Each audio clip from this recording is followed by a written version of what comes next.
네, 반갑습니다. 오늘도 수요 예배 오신 우리 성도님들 또 영상으로 함께 예배하는 분들 모두 환영하고요. 오늘 12월 첫 번째 예배더라고요. 12월 2일, 3일인가요? 오늘 3일이죠? 2일인가요? 3일인가요? 2일이죠? 2일이구나. 네.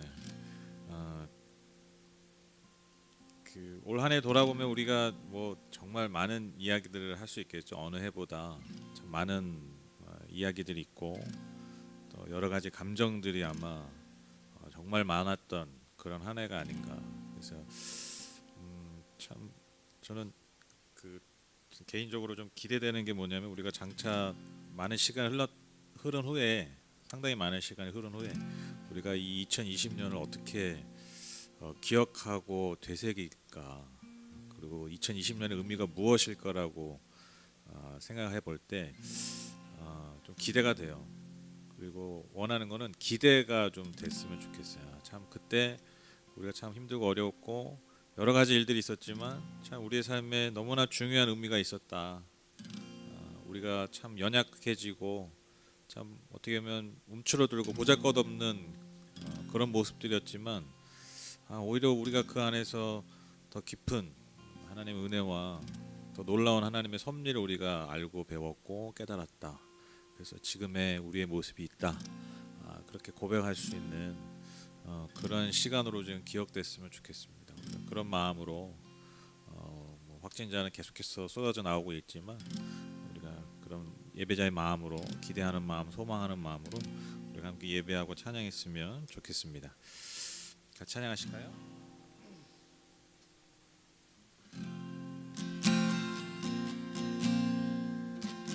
약할 때 강함 되시네.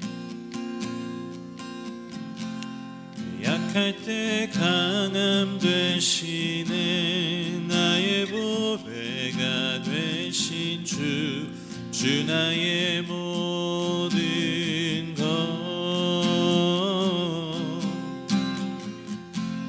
주 안에 있는 보물을 나는 포기할 수 없네. 주 나의 모든 것. 우리 다시 고백합니다. 약할 때 강함 되시네. 약할 때 강함 되시네. 나의 보배가 되신 주 나의 모든 것. 주 안에 있는 보물을 나는 포기할 수 없네. 주 나의 모든 것. 예수 어린 양 존귀한 이름 예수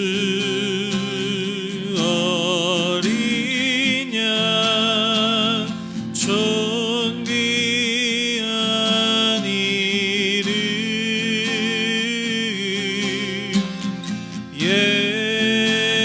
예수 어린 양 존귀한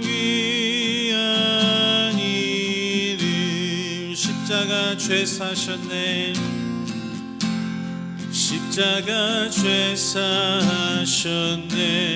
주님의 이름 찬양해. 주 나의 모든 것. 쓰러진 나를 세우고 쓰러진 나를 나의 빈잔을 채우네. 아멘. 주 나의 모든 것 모든 것. 예수 어린 양 존귀한 이름 예수 어린 양 존귀한 이름 예수 어린 양 존귀한 이름. 예수 어린 양 존귀한 이름 예수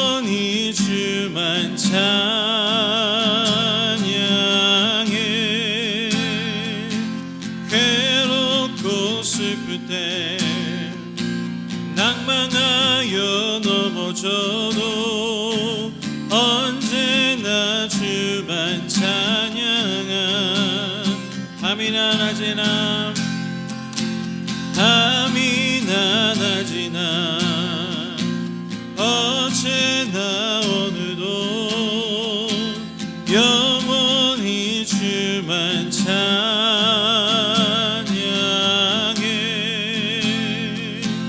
괴롭고 슬플 때 낭망하여 넘어져도 언제나 주만 찬양하겠네.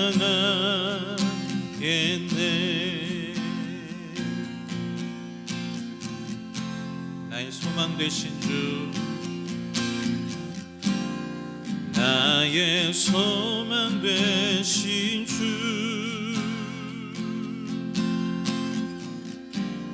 주를 바라봅니다.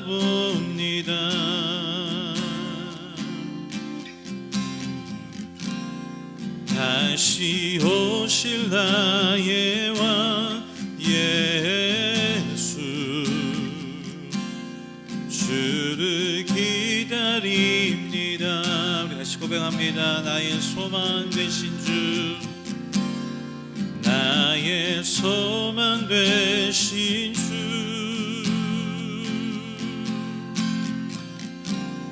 주를 바라봅니다.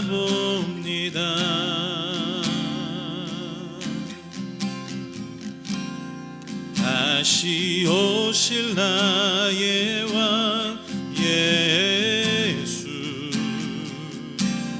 주를 기다립니다. 밤이나 낮이나 어제나 오늘도 영원히 주만 찬양해.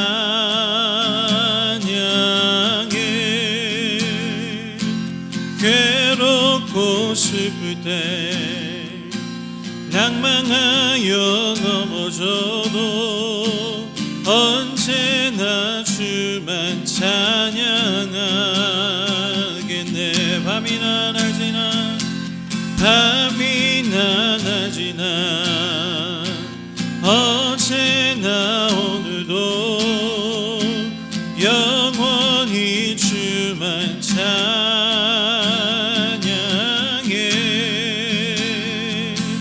괴롭고 슬플 때 낭망하여 넘어져도 언제나 주만 찬양하겠네.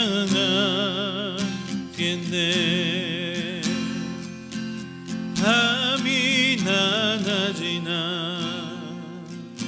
어제나 오늘도 영원히 주만 찬양해.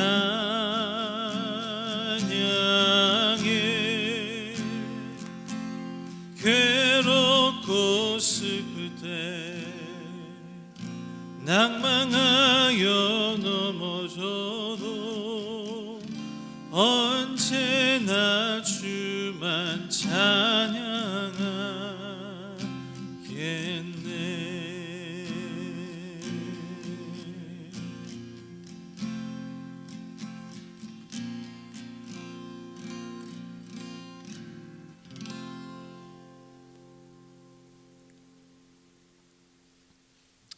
네. 기도하겠습니다. 하나님 감사합니다. 오늘도 여전히 변함없이 또 삶의 자리에서 이 시간 주님 앞에 예배하고 또 주의 말씀에 귀 기울일 수 있도록 인도해 주셔서 감사합니다. 하나님, 수많은 소리들이 우리를 향해 외치고 있고 또 우리에게 오라고 또 나를 따르라고 수많은 음성들이 들려오고 있지만 하나님, 우리가 이 시간을 통해서 더 깊이 더 분명히 하나님의 음성에 귀 기울이고 그 음성을 쫓는 시간 될 수 있도록 성령님 함께하여 주시옵소서. 하나님, 깨닫는 은혜를 주시고 그 깨달음이 우리의 생각과 마음에만 머물지 않고 또한 삶의 자리에서 풍성하게 열매 맺을 수 있도록 성령께서 늘 우리와 함께하여 주시고 동행해 주시옵소서. 예수님의 이름으로 기도드렸습니다. 아멘. 네, 우리 말씀 우리가 지난주 이제 솔로몬이 이제 왕으로 이제 다윗을 이어서 왕으로 이제 등극하는 그 과정을 좀 살펴봤죠. 그래서 굉장히 드라마틱한 마치 정말 사극의 한 장면처럼 그 왕자의 난이라고 그러죠. 그래서 굉장히 긴박하고 또 어떻게 보면 보이지 않는 치열함이 있었던 그런 이야기 우리가 살펴봤습니다. 물론 이제 위기가 있었지만 또 나름 굉장히 어떤 순적하게 하나님의 섭리 아래서 솔로몬이 이제 왕에 등극하게 되죠. 그리고 나서 이제 오늘 읽으신 본문에서는요, 다윗이 그의 마지막 이 땅에서의 호흡을 내뿜게 됩니다. 이제 그가 마지막으로 이 땅에서 유언을 남기고요, 죽음을 맞이하는 것이 이제 기록되어 있죠. 그래서 오늘 본문의 어떤 중심은 이제 그의 유언을 우리가 좀 살펴보면서 우리가 그 안에서 우리 향하신 좀 하나님의 뜻과 말씀, 음성을 좀 듣기 원합니다. 2절 보실까요? 그의 유언 한번 보면 나는 이제 세상 모든 사람이 가는 길로 간다. 너는 굳세고 장부다워야 한다. 그러니까 굳세고 이제 담대하라는 것이죠. 그렇죠? 마치 우리가 여호수아 1장에서 그 가나안 땅에 들어가기 전에 하나님이 여호수아에게 하신 그 강하고 담대하라라고 하신 말씀과 아주 비슷한 표현입니다. 그러니까 담대하고 용감해라. 굳세고 장부다워야 된다. 그러니까 이 말은 그러니까 그 왕의 일이라는 게 뭐 다른 일도 마찬가지겠지만 특별히 왕의 일이라는 게 여러분 보통 일이겠습니까? 어떤 강한 용기 또 그 담대함이 없다면 그 일을 감당할 수 없기 때문에 결코 쉬운 일이 아니기 때문에 이 왕의 자리를 지킨다는 것이 정말 보통 일이 아닐 것이죠. 그렇죠? 그래서 이렇게 담대하라고 말하죠. 그리고 나서 이제 3절도 이어진 3절도 여호수아 1장의 하나님의 말씀과 아주 매우 비슷합니다. 3절 보시면 그리고 너는 주 너희 하나님의 명령을 지키고 모세의 율법에 기록된 대로 주님께서 지시하시는 길을 걷고 주님의 법률과 계명 주님의 율례와 증거의 말씀을 지켜라. 그리하면 내가 무엇을 하든지 어디를 가든지 모든 일이 형통할 것이다. 딱 이게 비슷하죠, 그렇죠? 못 믿으시겠으면 여호수아 1장 7절 8절 볼까요? 오직 너는 크게 용기를 내어 나의 종 모세가 너에게 지시한 모든 율법을 다 지키고 오른쪽으로나 왼쪽으로 치우치지 않도록 하여라. 그리하면 내가 어디를 가든지 성공할 것이다. 이 율법책의 말씀을 늘 읽고 밤낮으로 그것을 공부하여 이 율법책에 쓰여진 대로 모든 것을 성심껏 실천하여라. 그리하면 내가 가는 길이 순조로울 것이며 네가 성공할 것이다. 그렇죠? 핵심의 메시지가 똑같죠, 그렇죠? 여러분 그 우리 성경 통독하신 분들 제가 이제 그 가이드 할 때 설명을 드렸다시피 이게 여러분 신명기 역사에서의 가장 기본적인 기초적인 핵심적인 신앙입니다. 그렇죠? 그러니까 하나님의 말씀 율법을 준수하고 순종하는 자가 복을 받는다. 율법에 순종하지 않는 불순종하는 자는 저주를 받는다. 이게 여러분 그 여호수아서부터 열왕기 상하까지 그게 이제 신명기 역사서 그러니까 신명기적 그 관점이에요. 이게 신명기 신학 뭐 신명기 신앙이라고 할 수도 있고 그러니까 어떻게 보면 굉장히 단순한 인광보적인 신앙의 어떤 방법이죠, 그렇죠? 그래서 이게 여러분 그 여호수아서부터 열왕기 하까지의 그 일관된 그 역사적 관점이에요, 관점. 그래서 여러분 우리가 여기서 알 수 있는 게 뭐냐면 여러분 하나님의 나라 즉 하나님이 세우시는 나라의 그 기초가 뭐냐면 제가 지난주에도 그 1장 설교하면서 말씀드렸죠. 그 인간의 조건과 인간의 힘이 아니라는 거예요. 그러니까 계속해서 여러분 그 신명기 역사서는 우리에게 그걸 이야기하고 있어요. 여러분 그 여리고성 그 강한 여리고성이 어떻게 무너집니까? 이스라엘 백성이 조건으로 무너지는 게 아니었잖아요. 그렇죠? 그들이 하나님의 말씀에 순종했을 때, 그렇죠? 그러니까 여러분 그게 어떻게 보면 일종의 그 예습이에요, 예습. 그러니까 그 사실 그 여리고성 무너뜨릴 때 되게 어이없는 방법을 하잖아요. 7일 동안 하루에 한 바퀴씩 돌다가 마지막 날 7일째는 7바퀴, 총 13바퀴, 13바퀴 도는 거예요. 그리고 마지막에 와 소리 지르. 그 무너질 거다. 이게 얼마나 황당한 얘기입니까? 그렇죠? 사실 이게 되게 황당한 얘기예요.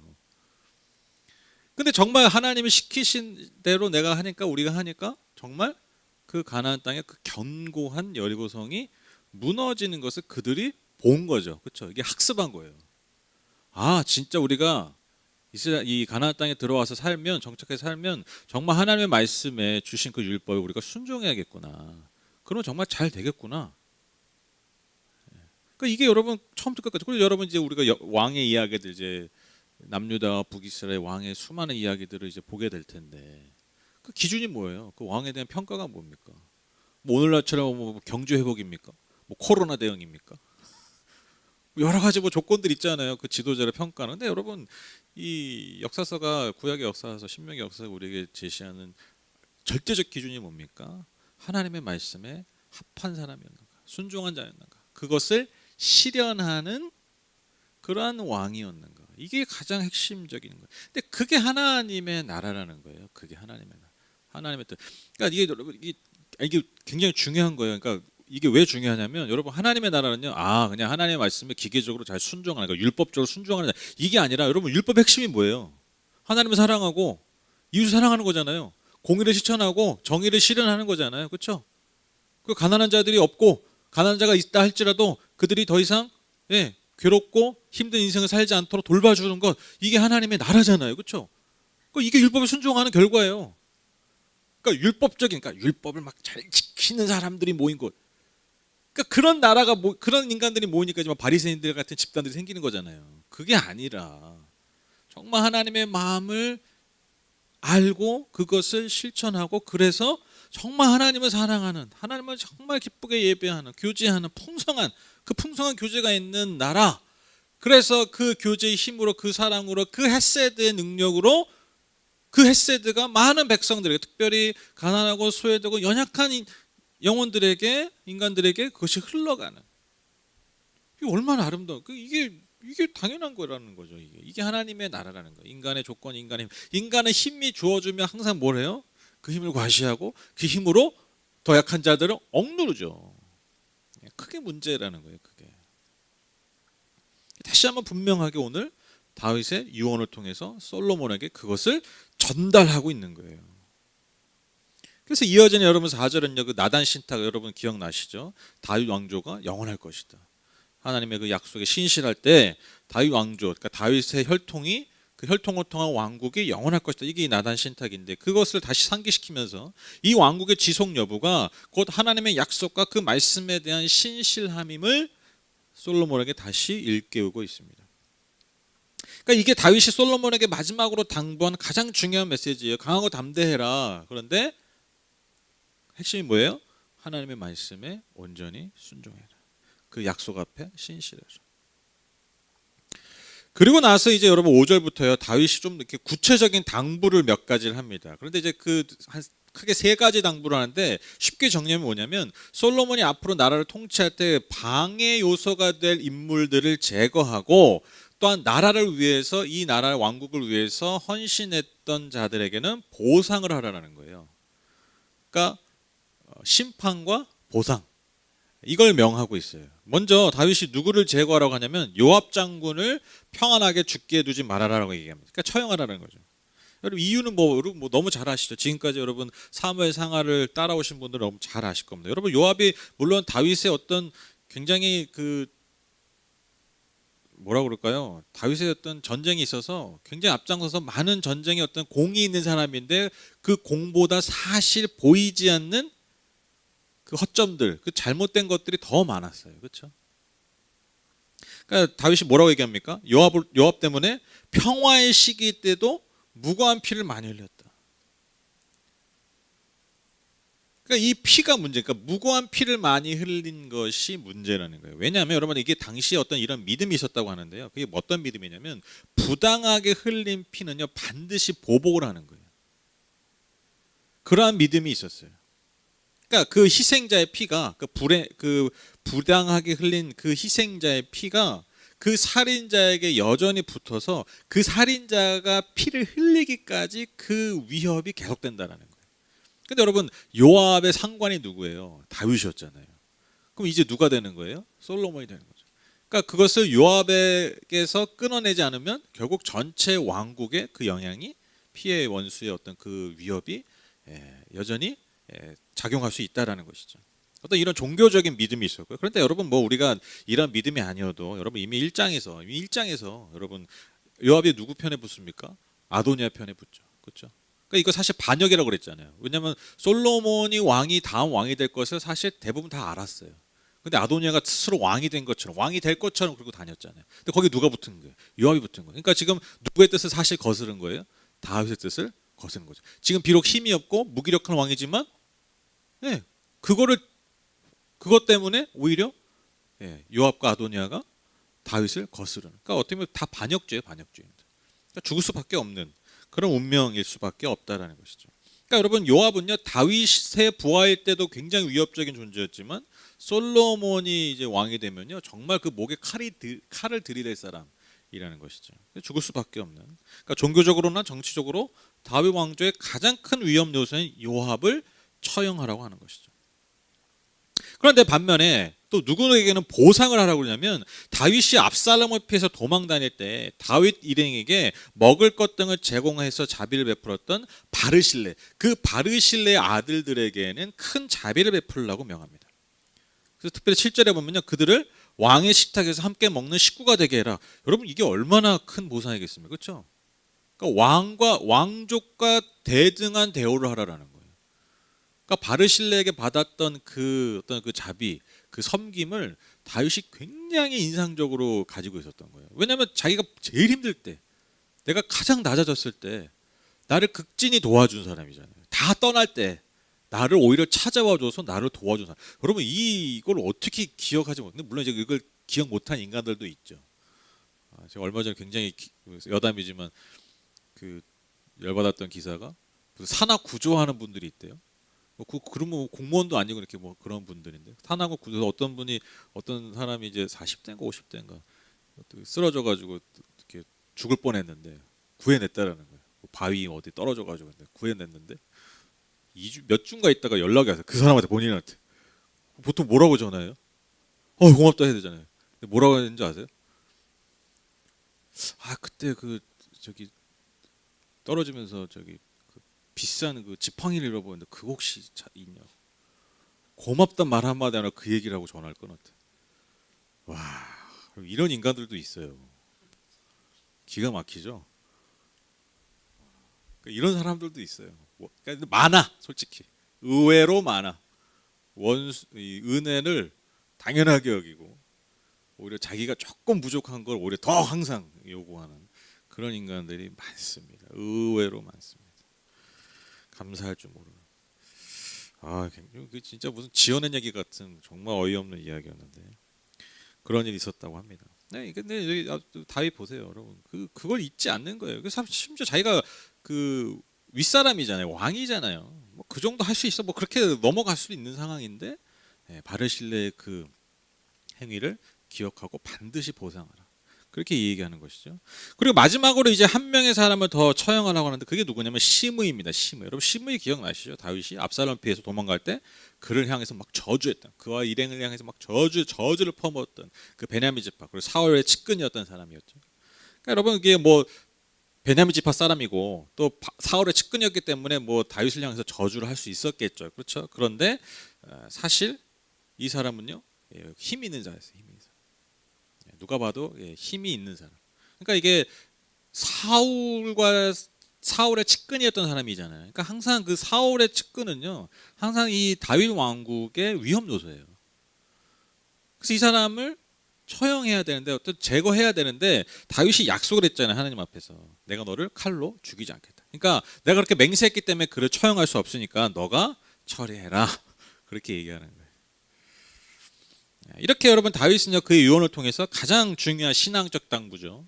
하나님 말씀을 순종하라는 이 당부와 아울러서 아주 좀 약간 구체적인 사람을 처형하고 몇몇을 처형하고 또 누구에게는 보상하라라는 그러한 당부를 하고 이제 죽음을 맞이하게 됩니다. 그래서 여러분 그가 이제 유다 왕으로, 그러니까 유다 지파만의 왕으로 헤브론에서 7년을 왕으로 섬겼고 또 이제 예루살렘에서 통합 이 유다뿐만 아니라 다른 지파의 통합 왕으로 33년, 총 40년을 이스라엘의 왕으로 살다가 하나님 앞에 결국 돌아가게 됩니다. 참 그 뭐라 그럴까요? 여러분 다윗의 죽음치고 좀 밋밋하죠, 그렇죠? 그냥 죽었다, 몇 년 통치하고 죽었다, 그렇죠? 뭐 장례를 뭐 성대야, 우리 막 그러잖아요, 그렇죠? 뭐 백성들이 막 몇 날 며칠을 뭐 40일을 상복을 입고 뭐 이런 얘기 막 있잖아요, 그렇죠? 막 그런 스토리들이 있잖아요. 위대한 인물들이 죽을 때 항상 그 장례를 굉장히 좀 자세하게 묘사하는 것들이 많습니다. 그런데 뭐 그냥 죽었다, 몇 년 통치했다, 끝. 근데 제가 뭐 종종 강조드렸지만 여러분 아무리 뭐 다윗이라 할지라도 여러분 하나님 앞에요, 여러분 그가 한 줌 재밖에 되지 않아요, 그렇죠? 그렇죠? 인간이라는 존재가 그래요. 창조주 앞에 사실 참 별것 아니고, 그리고 더 중요한 거 죽음 앞에 모든 인간은요 이렇게 무기력한 거예요.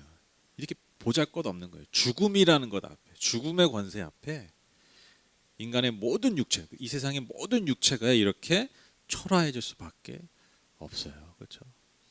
저는 그래서 참 예수님의 그 어떤 육신을 입고 오셔서 그 육신이 가장 두려워하는, 그 육신이 모든 육체가 무릎 꿇었던 그 죽음을 이기셨다라는 그 사건이 저는 그래서 굉장히 더 깊이 와닿아요. 그러니까 부활이라는 게 아직 뭐 부활절 내년이지만 저는 부활이 참 그런 의미 같아요. 예수님이 그런 거 있잖아요, 여러분. 그 영화 그 대사 중에 난 한 놈만 팬다. 제일 센 놈 한 놈만 패면 다른 뭐 피레미들 뭐 신경도 안 써. 그렇죠? 제일 강한 놈 한 명 패면 되는 거잖아요. 예수님이 이 땅에 오셔서 뭐 하신 거예요? 이 땅의 모든 육체가 허무하게 무릎 꿇었던 그 죽음의 권세를 잡으신 거잖아요. 그 죽음의 권세를 때려눕히신. 이게 부활이 그래서 영광이고, 그래서 오히려 역설적으로 예수님의 죽음은 더 중요한 의미. 그러니까 다른 죽음은 초라한 죽음이잖아요, 그렇죠? 심지어 다윗의 죽음도 이렇게 초라합니다. 그런데 예수 그리스도의 죽음은 결코 그렇지 않다. 오늘 본문을 통해서 우리가 신명기 역사서의 어떤 분명한 신학과 신앙을 다시 한번 확인했죠, 그렇죠? 하나님의 나라, 하나님의 뜻을, 하나님의 나라는 하나님의 말씀과 하나님의 뜻이 이루어지는 곳이다, 그렇죠? 그리고 하나님의 사람은 어떤 사람이냐? 그것을 이루는 사람입니다. 이것을 뭐 다시 명확하게 보여주고 있는 겁니다. 그런데 이제 아마 비슷한 감정들 여러분 다 느끼실 텐데 뭔가 좀 찜찜하시죠, 그렇죠? 왜 찜찜하십니까? 아이 참 다윗이 또 뭐 이렇게 막판에 뭐 사고도 많이 쳤지만 또 결국 또 마지막에 죽기 전에 그 피해 복수, 그렇죠? 복수하라고 그러냐? 뭐 용서한 것 같더니 죽이네, 그렇죠? 뭐 자비를 베푼 것 같은데 결국 죽이네, 그렇죠? 그러니까 다윗의 어떤 마지막 유언이라고 하기에는 좀 이렇게 좀 다 품고, 그쵸? 뭐 그쵸? 우리 좀 이렇게 좀 유언 죽기 전에 이렇게 뭐 참 원수된 사람들과도 용서도 하고 막 그러잖아요, 그렇죠? 이게 보통 사람들 이런 경우들이 많잖아요. 그런데 아이씨 다윗인데 그의 마지막 유언이 좀 이렇게 좀 약간 불편하죠, 그렇죠? 저만 그런 게 아니죠. 좀 의아스럽죠. 특히 현대인들에게, 특히 우리 현대 신앙인들은, 그리스도인들은 그 하나님의 은혜, 그리스도의 어떤 그 은혜, 또 그리스도의 그 용서하심, 이걸 되게 강조하잖아요. 그 강조, 이게 너무 당연한 거죠. 우리 그걸 잘 알잖아요. 하나님이 우리를 얼마나 은혜로 봐주시고 우리를 용서하시고 끊임없이 용서하시는 분이면, 그런 믿음과 그런 신앙이 항상 가장 핵심과 바탕을 이루고 있는 우리이기 때문에 현대 신앙인들에게, 그래서 여러분 다윗의 이 복수를 하라라는 이 유언이 사실 굉장히 좀 불편하게 다가온다라는 것이죠. 그렇죠? 저만 그런 거 아니죠? 그런데 저도 이제 이것 때문에 좀 불편했는데, 제가 다시 한번 정직하게 본문을 다시 한번 이 성경 말씀을 다시 한번 보는 거예요. 정직하게 한번 내가 반응해 보는 거예요. 정직하게. 자, 한번 생각해 보시죠. 여러분, 요압의 심판이 마땅합니까? 아닙니까? 마땅하죠. 그렇죠? 자, 요압의 심판 마땅하면 왜? 그로 인해서 얼마나 많은 사람이 죽었습니까? 그리고 심지어 무고한 사람이 또 얼마나 많이 죽었습니까? 또 하나님이 세우신 왕에게 얼마나 불순종했습니까? 왕의 뜻에 불순종했다는 것은 사실 누구의 뜻에 불순종한 겁니까? 하나님의 뜻에 불순종. 근데 그는 사소한 불순종을 한 게 아니에요. 굉장히 중요한 불순종들을 많이 했어요. 사실 지금까지 살아있는 게 기적이죠. 사실 지금까지 살아있었던 게 은혜예요. 그렇죠? 그 요압처럼 여러분 그 자신의 힘과 그 자신의 능력과 지혜를 의지하면서 살았던 사람이 사실 없어요. 그렇죠? 사무엘상하 여러분 기억나시죠? 자, 다시 질문 드립니다. 그의 심판은 당연합니까? 부당합니까? 또 시므이를 보시죠. 여러분 그의 저주가요. 그가 한 저주가 합당한 겁니까? 여러분 사실 시므이는요 굉장히 비열한 사람이죠. 왜 그래요? 네. 아니 저기 그쵸? 다윗이 강할 때는 조용히 처박혀 있다가 다윗이 도망가니까 힘 빠지니까 그때서야 막 자기가 무슨 대단한 일을 하는 것처럼 마치 선지자처럼 저주를 퍼붓죠. 그렇죠? 여러분 누군가를 저주하는 것도 사실 하나님의 뜻이 아닙니다. 그렇죠? 그런데 그가 저주한 사람이 누구예요? 하나님이 세우신 왕이었어요. 그는요 곧 하나님을 향한 저주를 한 것과 같은 악을 행한 것이죠. 그러니까요 여러분 하나님이 세우신 왕을 그렇게 공개적으로 저주한 죄가요 여러분 절대로 가벼운 죄가 아니에요. 지금이야 우리가 지도자들 이런 거 우습게 여기지만 여러분 다윗 기억하시잖아요. 나를 죽이려 한 사울이지만 그가 하나님이 세우신 왕이었기 때문에 저가 안 죽으면 내가 죽음에도 불구하고 사울을 죽이지 않았어요. 왜? 이유가 뭐예요? 단 하나였어요. 하나님이 기름 부은 왕을 내가 내 뜻대로 할 수 없다.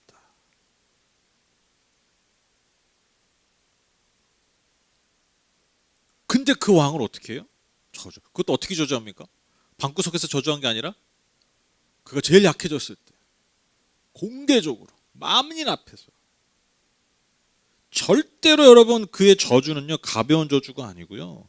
무엇보다 하나님이 세우신 나라를 그 나라를 흔들어 버리는 그 나라를 저주한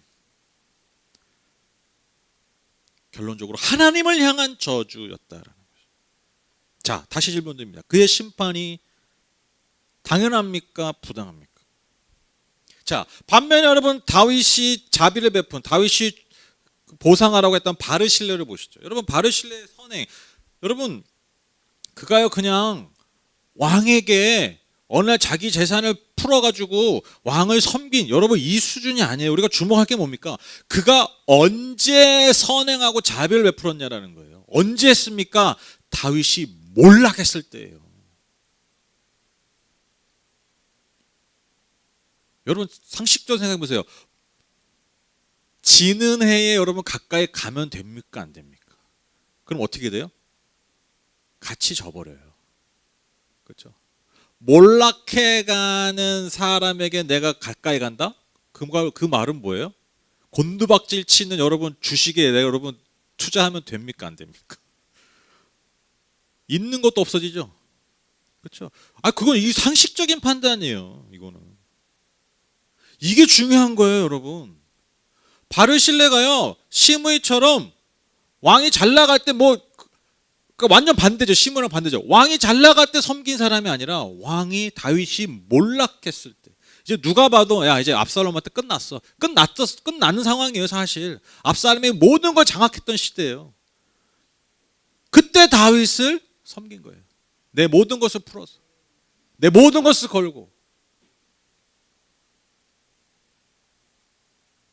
그러니까 반면에 만약에 압살롬이 내가 다윗에게 섬겼다는 건요 뭐예요?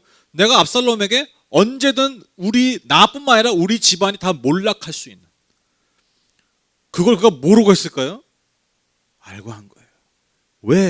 왜? 저는 그렇게 믿어요. 다윗이야말로 하나님이 세우신 왕임을 그가 알았기 때문에 하나님의 뜻이 그에게 있음을 알았기 때문에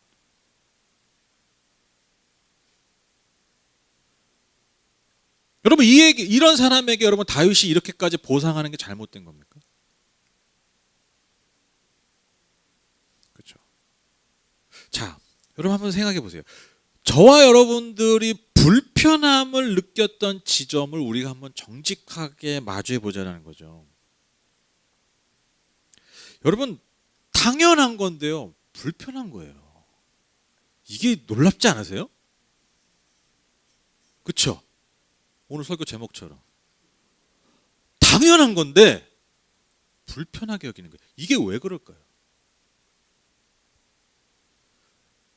여러분, 우리가요 너무 쉽게, 그러니까 현대 그리스도인들이 너무 쉽게 용서와 자비를요 무슨 공식처럼 한다는 거예요. 그러니까 하나님 그렇게 하셔야 돼. 그리고 다른 사람은 그렇게 해야 돼. 다윗은 그렇게 해야 돼. 다윗은 다윗이니까. 근데 나는, 여러분한테 그 질문 던져보세요. 다윗은 그렇게 해야지. 다윗은 에이씨 다윗이네. 다윗이 마지막 이러면 안 되지. 자, 여러분의 일이라면, 여러분에게 있는 요압이라면, 여러분의 삶의 시므이라면 당연한 겁니까?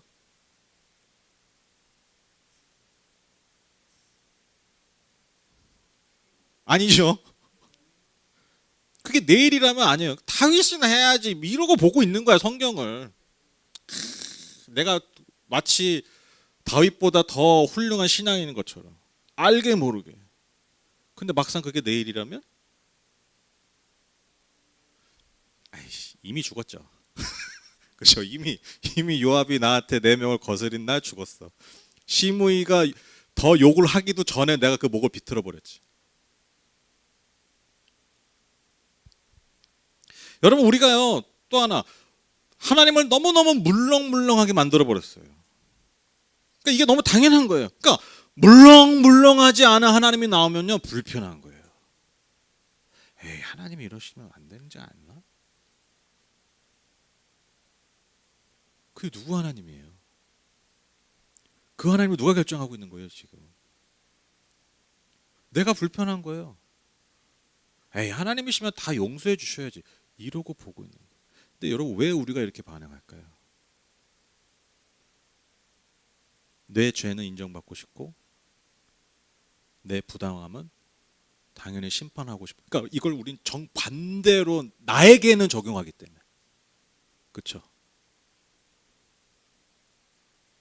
그러니까 내가 불편한 거를 왜 불편하냐면 지금 다시 이렇게 행동하는 행동을 나는 정반대로 하고 싶기 때문에 불편한 거예요. 이해되시죠?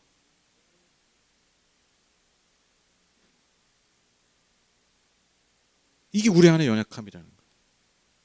그러니까 내 잘못은 하나님 계속 인정해 주셔야지. 근데 저거는 심판해야지. 나한테 해를 끼쳤으니까. 이게 우리 안에 기본적인 세팅이에요. 그러니까 그것과 반대되고 하고 있으니까, 그 욕망이 반대로 되고 있으니까 내가 불편한 거예요. 그러니까 내가 드러나 버리니까 불편한 거라고요. 여러분, 오늘 한 말씀을 통해서 우리가 이 심판과 보상을 통해서 사실 우리가 불편할 일이 없어요. 왜? 하나님의 공의와 하나님의 정의가요 그냥 하나님의, 그리고 은혜, 하나님의 보상이 너무나 당연하게, 너무나 분명하게, 그냥 너무 상식적으로 드러난 걸 뿐이에요. 그런데 우리는 그 당연한 것을 불편해하죠. 왜? 우리의 중심이 하나님의 형상처럼 그렇게 당연하지 않은 죄로 오염되어 있기 때문에. 그러니까 여러분, 우리가 사실 이러한 내용을 보면서 불편함을 느끼는 게 아니라 마땅함을 느껴야 되고요. 이렇게 행하시는 하나님을 향해서 좀 불편한 게 아니라 사실 그 하나님 앞에 다시 경외함을 느꼈어야죠. 맞다, 맞아. 이건 하나님의 일이지. 이건 하나님의 영역이지. 이게 정상적인 반응이라는 것입니다. 결론을 맺겠습니다. 제가 결론을 내려놓고 보니까요, 이게 정리해 보니까 진짜 웃기더라고요. 그렇죠? 왜 웃긴지 아세요? 누가 봐도 심판받아 마땅한 요압과 시므이가요 갑자기 불쌍해져 있는 거죠. 그렇죠? 다윗이 왜 그랬을까? 이러고 있다는 거는, 아니 심판받아 마땅한 놈들이 요압과 시므이가 불쌍해져 있는 거야. 이게 얼마나 웃긴 겁니까? 진짜 웃기지 않으세요? 정리해 놓고 보니까 너무 웃긴 거야. 반면에 마땅한 심판을 명한 다윗은요 반대로 나쁘고 옹졸한 인간이 되어버리고 있는 거예요.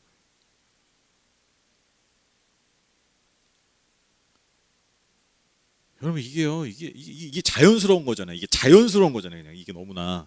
그러니까 이게 얼마나 우리 안에 있는 이 죄성이 너무나 자연스럽다는 거를 이건 그냥 명백하게 드니까 이게 진짜 웃게 그런 나를 보니까 나를 발견하니까 너무 웃기더라고. 야 이게 진짜 내 수준 우리 수준이구나. 그러니까 뭐라고 다시 말씀드려. 내 죄는 그냥 인정받고 싶은 거예요. 늘 내가 잘못한 거 인정받고 싶고 요압과 시므이처럼. 그래서 정당한 심판을 불편해하는.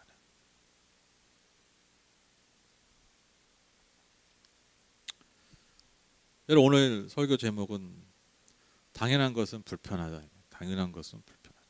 여러분 그렇죠? 우린 당연한 걸 불편해하죠. 여러분 오늘 혹시 차 끌고 오신 분들 신호가 어떠세요? 막 신호 걸리면 어때요? 불편하죠. 빨리 가야 되는데. 자 그럼 그 불편한 신호가 없으면 어떻게 돼요? 멈춰야 되는데, 그러니까 멈추라고 해주는 그 신호, 빨간 신호 때문에 나를 가로질러 오거나 내 옆을 지나가는 그 차를 통해서 나를 어떻게 해줘요? 나를 보호해 주는 거죠. 그러니까 그러한 당연한 불편함의 질서가 사실 우리 모두를 지키고 있잖아요. 그렇죠? 요즘 확진자가 많아서 다시 학교에 애들이 덜 가게 됐는데, 여러분 뭐 학교 다니면 아시겠지만 여러분 학교 가는 게 얼마나 불편합니까? 저희 때는요 주 6일 갔죠. 그렇죠? 예, 주 6일 갔어요. 주 6일 꼬박꼬박 갔어요. 얼마나 그 힘들고 불편합니까? 그런데 우리 이번에 알게 됐죠. 아, 학교를 가는 것만으로도 아이들이 뭔가를 배우는구나. 그냥 가는 것만으로도 거기 가서 공부를 잘하고 뭐 열심히 이게 아니고 그냥 가는 것만으로도 배우는 게 많았구나 사실. 여러분 우리 안에 삶에 있는 그런 당연한 것들을 다 제거해요. 그러니까 당연해서 불편한 것들을 다 제거한다고 생각해 보세요. 안 불편하게. 죄송한 말씀이지만 우리는 아마 요압과 시므이보다 벌써 주님의 심판대 앞에 있을 겁니다.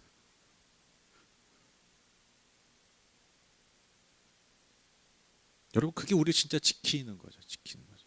여러분 이 하나님의 이 당연한 이 심판과 보상이 그게 우리를 지키는 거예요. 사실 또 불편하기 때문에 그게 우리를 지킨다고요. 아 하나님 왜 이렇게 나한테 날 불편하게 날 힘들게 하세요? 내가 하나님 잘 섬기고 예배드리고 잘하고 있는데 왜 나한테 이런 일을.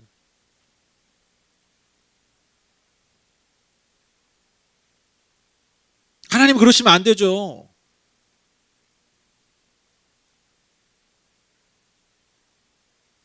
근데 그게 우리를 지키고 있다라는 거예요.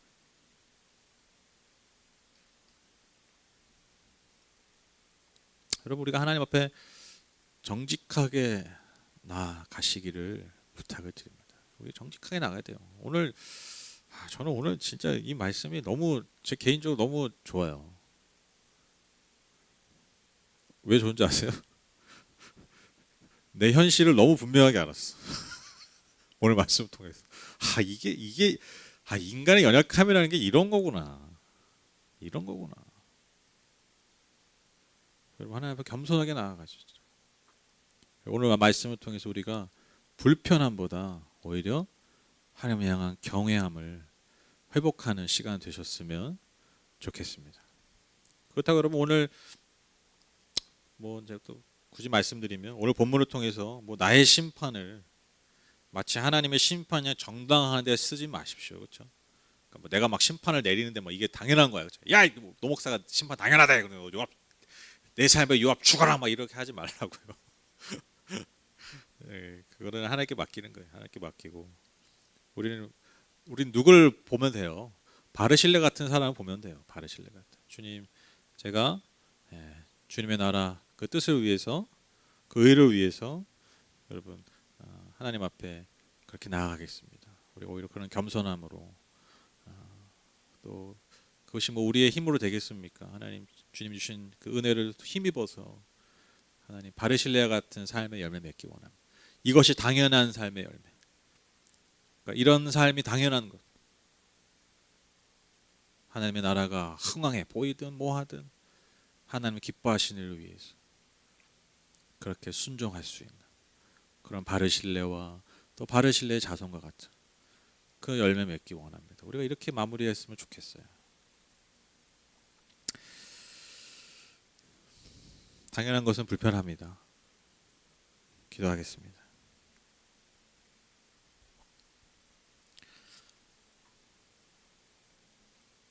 하나님 감사합니다. 오늘 말씀을 통해서 또 우리의 삶과 더 깊이 우리의 내면, 우리 안에 있는 우리의 내면의 본질을 마주하게 됩니다.